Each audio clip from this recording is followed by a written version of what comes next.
प्रसिद्ध कथावाचक अनिरुद्धाचार्य की महिलाओं पर दी गई विवादित बयान को लेकर देश भर में महिलाओं में गहरा आक्रोश देखने को मिल रहा है। मामला अब न्यायालय तक पहुंच चुका है। इसी बीच आगरा की अखिल भारत हिंदू महासभा की जिलाध्यक्ष मीरा राठौर ने इस विवाद को लेकर मथुरा के सीजीएस कोर्ट में वाद दाखिल किया और कोर्ट ने इस वाद को स्वीकार भी कर लिया है। अदालत ने अगली सुनवाई की तारीख 1 जनवरी 2026 निर्धारित की है। जिलाध्यक्ष मीरा राठौर का कहना है कि जब तक अनिरुद्धाचार्य पर कार्रवाई नहीं हो जाती, उन्हें सजा नहीं मिल जाती, वह अपने बालों की चोटी नहीं बनाऊंगी। उन्होंने इस अपना संकल्प बताया है।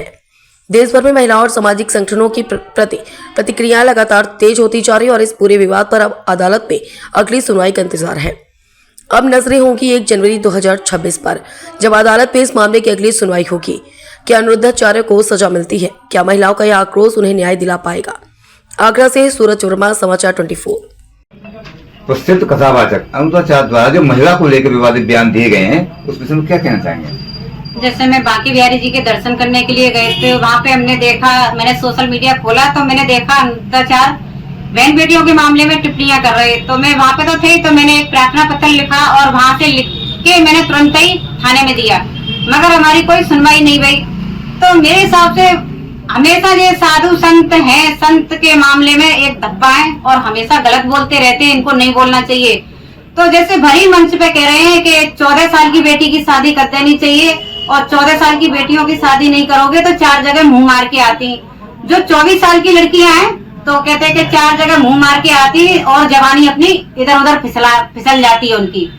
तो मैं कहते ऐसे साधु संतों की पहले तो ये भाषा नहीं होती है, जिस तरीके से भाषा का प्रयोग करते तो ये भाषा उनकी बहुत गलत है। साधु संत ऐसे कभी ना बोलते हैं, तो मुझे नहीं लगते कि ये साधु संत हैं। तो मैंने वहाँ तहरीर दी, मगर हमारी कोई तहरीर पे सुनवाई नहीं हुई। तो इनके मुंह पे फिर मैंने प्रदर्शन किया था, वहाँ पे मैंने उनके मुंह पे काली भी पोती थी। काली पोतने के बाद में फिर भी हमारा कोर्ट में थाने में केस नहीं लिखा नहीं गया था इन पे मुकदमा। उसके बाद में मैं थाने आए मथुरा के कोर्ट में हमने केस डाला और केस में हमारी सुनवाई हुई और बहुत अच्छी तरीके से पैरवी करे हमारी वकील साहब ने।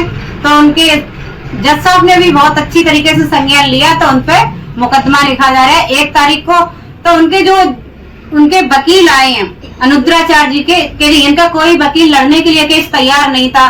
तो हाई कोर्ट से जो वकील आते तो वो मुझसे चैलेंज करते, अरे मैडम ये छोड़ दो, ये नहीं हो सकता है कि आप चोटी बांधो या ना बांधो, मगर आपको एक दिन संकल्प तोड़ना पड़ेगा। तो मैंने कहा आप अपने दिल और दिमाग से निकाल देना, सच्चाई की हमेशा जीत होती है और होती रहेगी। आपने क्या संकल्प लिया था? तो मैंने कहा था, मैं इसी जगह संकल्प ले रखा था कि मैंने बाल खोले थे, जब तक इन पे केस नहीं लिखा जाएगा जब तक मैं अपनी चोटी नहीं बांधेंगे। तो मैंने भी उनको चैलेंज किया था, मैं चोटी उसी दिन बांधेंगे, इसी कोर्ट में इसी जगह बांध के जाएंगे जिस दिन उन पे केस लिखा जाएगा। तो वो समय भी आ गया और 1 तारीख को मुकदमा भी लिखा जा रहा है, तो हमारी जीत हुई। आज हमने उसी खुशी में लड्डू भी बांटे और खुशी भी मनाई। ठीक।